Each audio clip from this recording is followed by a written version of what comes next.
আসসালামু আলাইকুম, আশা করি সবাই ভালো আছো। আজ আমরা অ্যাকাউন্টিং ডিপার্টমেন্ট থার্ড ইয়ারের ফিনান্সিয়াল ম্যানেজমেন্টের ষষ্ঠ অধ্যায়, আমাদের আজকের দ্বিতীয় ম্যাথ। দেখো কি বলছে, the following information is supplied to you about Jihan company.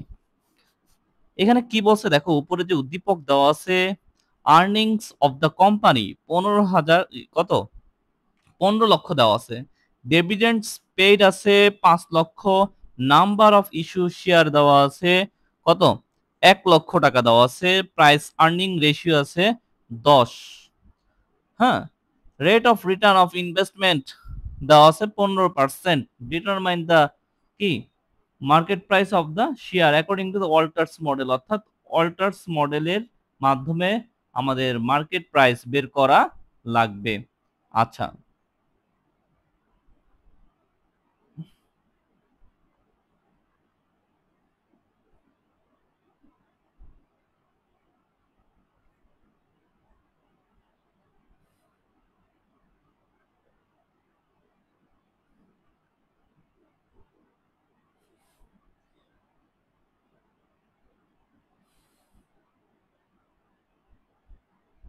আচ্ছা, এখানে একটু দেখি আমরা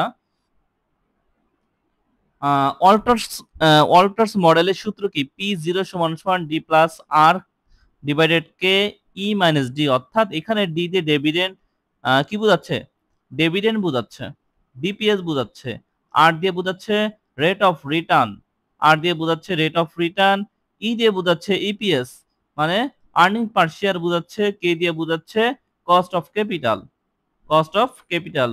আমি আবার বলতেছি, ডি দিয়ে ডিপিএস বোঝাচ্ছে, আর দিয়ে রেট অফ রিটার্ন বোঝাচ্ছে, কে দিয়ে কস্ট অফ ক্যাপিটাল বোঝাচ্ছে, ই দিয়ে ইপিএস বোঝাচ্ছে, ডি দিয়ে ডিপিএস বোঝাচ্ছে।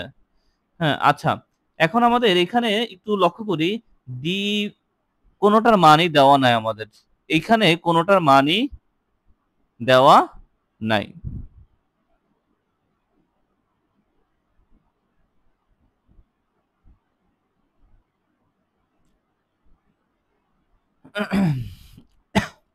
প্রথমে আমরা কে এর মান বের করি। কে এর মান বের করার জন্য আমাদের কি লাগবে, অর্থাৎ কস্ট অফ আমাদের কস্ট অফ ক্যাপিটাল, এটার সূত্র সংক্ষেপে কে লেখে, তাই তো। তারপরে কে সমান সমান 1 প্লাস পিই রেশিও, অর্থাৎ পি রেশিও আমাদের কত দেওয়া আছে, 10 দেওয়া ছিল। পিই রেশিও আমাদের কত দেওয়া ছিল, 10 দেওয়া ছিল। দেখো প্রাইস আর্নিং রেশিও, তাহলে 1 ডিভাইডেড পিই রেশিও বোঝাচ্ছে, পি রেশিও দিয়ে বোঝাচ্ছে প্রাইস আর্নিং রেশিও বোঝাচ্ছে, পি ই রেশিও দিয়ে বোঝাচ্ছে প্রাইস আর্নিং রেশিও। এখানে আমাদের উদ্দীপকে প্রাইস আর্নিং রেশিও 10 দেওয়া আছে, সুতরাং আমাদের কি পি রেশিও 10 দেওয়া লাগবে। তাহলে আমরা ভাগ করি, কত আসে, 0.10 আসে। তারপর আমাদের রেট অফ আমাদের কি দেওয়া আছে, রেট অফ রিটার্ন দেওয়া আছে। রেট অফ রিটার্ন দেখো 15% উদ্দীপকে দেওয়া আছে, সেটা আমাদের লিখলাম। এটারে আমরা 15 দিয়ে 100 কে ভাগ দিব, 15 কে 100 দিয়ে ভাগ দিব, তাহলে আমাদের 0.15 আসবে। এখন ডিপিএস লাগবে, ডিপিএস টা কিভাবে আসবে, ডিপিএস ডিপিএস টা আমরা বের করব কিভাবে, ডিপিএস টা বের করতে হলে আমাদের সর্বপ্রথম লাগবে ডিভিডেন্ড পেড। হুম, ডিপিএস ডিপিএস এর ডেবিটেড, আচ্ছা ডিপিএস দিয়ে কি বোঝাচ্ছে, ডিপিএস দিয়ে বোঝাচ্ছে ডিভিডেন্ড পার শেয়ার, অর্থাৎ পার শেয়ারে কতটা লভ্যাংশ পাবো। আর এখানে আমাদের ডিপিএস ডিভিডেন্ডস পেড, সকল ডিভিডেন্ডস দেওয়া আছে, অর্থাৎ পুরাটা আছে। আমাদের লাগবে একটা শেয়ারের শেয়ার প্রতি কতটুকু আমাদের লভ্যাংশ আছে, আর এখানে পুরা লভ্যাংশ, পুরা মানে পুরো কোম্পানিতে লভ্যাংশ আছে, যত শেয়ারের সকল শেয়ারের লভ্যাংশ এখানে দেওয়া আছে, আমাদের লাগবে একটা। এই জন্য আমরা কি করতে হবে, আমাদের যে ডিপিএস কত 5 লক্ষ টাকা পাইলাম, মোট ডিভিডেন্ড, এটাকে আমরা নাম্বার অফ শেয়ার দিয়ে ভাগ দিব। তাহলে আমরা বুঝবো একটা শেয়ার প্রতি কতটুকু উম, আয় হয়েছে, অর্থাৎ লভ্যাংশ পাইছে। আমাদের শেয়ার কত ছিল, 1 লক্ষ শেয়ার ছিল, কত ছিল, 1 লক্ষ শেয়ার ছিল। ভালো করে বুঝছো, ডিপিএস, এই ডিপিএস দিয়ে কি বোঝাচ্ছে, হ্যাঁ, ডিভিডেন্ড পার শেয়ার, অর্থাৎ একটা শেয়ারে আমি কতটুকু লভ্যাংশ পাচ্ছি। আর কিন্তু আমাদের এইখানে দেওয়া আছে কি, আমাদের এইখানে দেওয়া আছে সম্পূর্ণ ডিভিডেন্ডস পেড, অর্থাৎ এই কোম্পানির যতটুকু শেয়ার ছিল, অর্থাৎ শেয়ার এই কোম্পানির ছিল কত, 1 লক্ষ শেয়ার ছিল, তার প্রতি মানে পুরো শেয়ারের ডিভিডেন্ডস এখানে দেওয়া আছে। আমার দরকার একটা শেয়ারে কতটুকু লভ্যাংশ পাইছি সেটা। এই জন্য আমাদের সূত্র কি, ডিপিএস।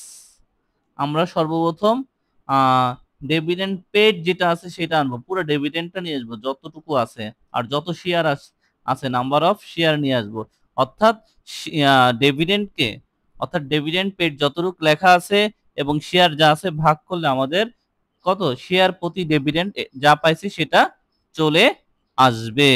আচ্ছা, এখানে 5 চলে আসছে। ই ই আচ্ছা, এখন ইপিএস আমরা ডি বের করতে হলাম, ডিপিএস পাইলাম, আর পাইলাম, কে পাইলাম।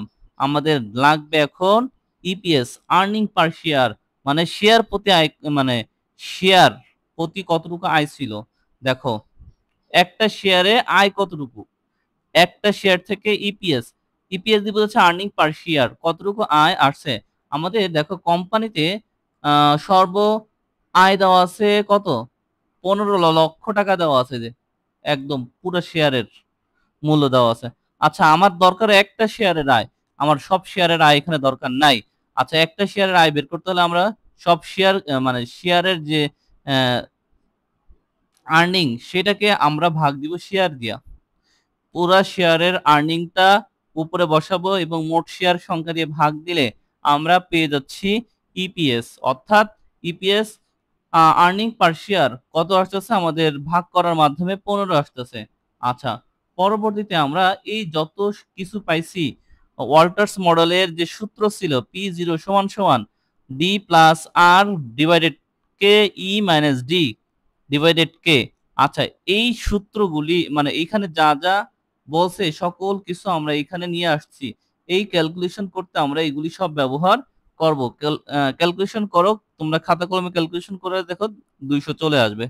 আশা করি তোমরা বুঝতে পারবা।